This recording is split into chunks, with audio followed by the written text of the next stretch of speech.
Alright guys, so we're going to expand a little bit on why hydration is so important and what actually happens when you are dehydrated as an athlete. Alright, now when we talk about being dehydrated, you know, you hear all the time, you know, from your parents, from your coaches, from your peers, you want to stay hydrated. Make sure you get plenty of water. Make sure you get Gatorade, you know, so it gives you electrolytes, right? Now, many of you don't understand why hydration is so important. Well, I'm going to break it down for you basketball players out there. All right, so the reason why being hydrated is important is because of this. Let's say you're a person, you go out, and then just so you understand, you go out, and some of you young guys are 14, 15 years old. I know some of you guys are drinking too, which you shouldn't be doing. But if you're going to do it, I'm going to let you know what's going on for you athletes. So you're going out, you know, you're drinking, and all drinking does is it makes your body dehydrated, right? The more you drink, the more dehydrated you're going to be. Now, you're wondering, well, okay, what happens when I'm dehydrated as an athlete? Or even if I'm not an athlete? What happens is your body is like an old rubber band, right?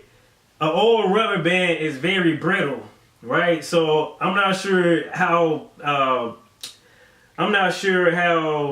popular rubber bands are now for you guys that are, you know, in your teens or whatnot. But when I was a kid, rubber bands were very popular. So for those of you that want to know how old I am, I'm about to be 33. But so your body is like a brittle rubber band, right? And when something is brittle, it takes the slightest bit of movement to break. Now this is what happens to your body. So you're dehydrated, you know, you're going to go out on that basketball court and then you're going to get hurt. You're going to pull a muscle, you're going to tear a ligament, you know, you're going to tear a tendon or something like that, and you're going to wonder what happened, and you're going to think, well, the night before I did drink, and that's the reason why you got injured.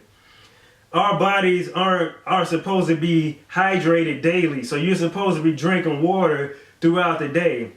Now, for those of you guys that are in America, I'm sorry if you guys are you guys that go by the metric system. So if you want to know how much water per day you should be drinking, what you do is you take your body's weight, right? So let's say you're 120 pounds, and then you're going to divide that by 2. And then that's going to give you the number in ounces of how much water you should be drinking per day. So if you're 120 pounds, you should be taking 60 ounces of water throughout the day. So they always say make sure you get 6 to 8 glasses of water a day. That's basically the same concept, except we're getting a little bit more mathematical with it.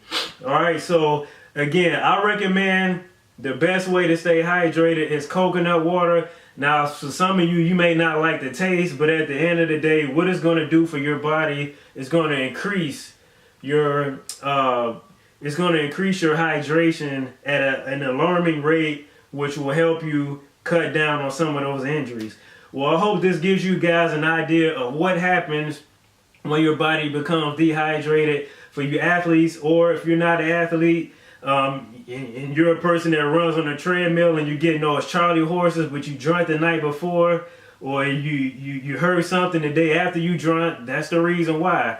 You're not supposed to be dehydrated when you're engaging in physical activity. Well, that's enough rambling from me today. I hope you guys understand, and I hope you like, share, and subscribe to this video, and I'm out.